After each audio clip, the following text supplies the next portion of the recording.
What we did with the Grammys that was unique for us, and which we felt like, frankly, catapulted that event to being the largest social television event to this day, bigger than the Super Bowl, bigger than the VMAs, other major television events, was that we created an initiative called Garage to Grammys, where we encouraged the social graph to vote locally for bands that they would like to see. For their favorite band locally that they would like to see actually end up playing at a venue at the Grammys. And so we got a ton of social activation around Garage to Grammys that started that November before the Grammys actually took place in February. So really starting that to tell that story that the Grammys was coming up. And so how that manifested itself was by us also creating a two-screen experience around the night of the event. What people don't realize is that the Grammys Week is actually a pretty major initiative, pretty major event. There's a lot going on. A lot of people just think about the Grammys as happening on that Sunday.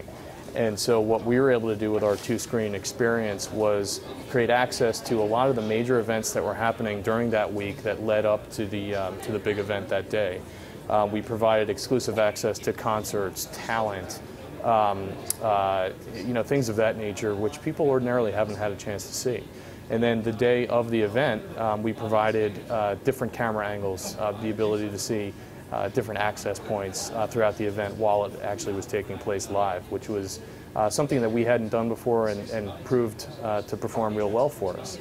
So if we fast forward now to later in the year, we developed and created something called CBS Connect to really tap into the fact that we have over 170 million Facebook fans and Twitter followers. Instead of working with a disintermediation point like a Vigil or somebody of that nature, we thought we'd go out and do something unique on our own. And so what we've been able to do is to aggregate our Twitter and Facebook feeds starting out on CBS.com, which we launched in the July-ish timeframe. That allowed people to engage with producers, actors, etc., do live chats, things like that, all on our platform, instead of having to go through a third party.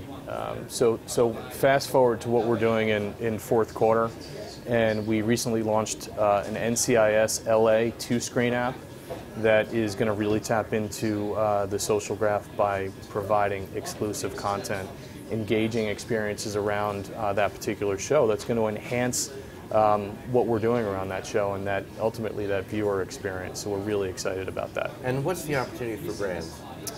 Brands can come along for the ride in a really big way.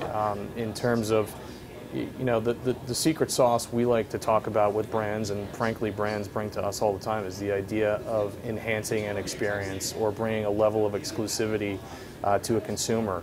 And the way that we're looking at our two-screen experiences is truly programming for that experience, programming for that platform. So it's not simply, just a poll that might get taken. It's a piece of content that will relate to that storyline in some way, shape, or form, and really add to that overall experience. So from a brand perspective, them being involved in something like that is really appealing.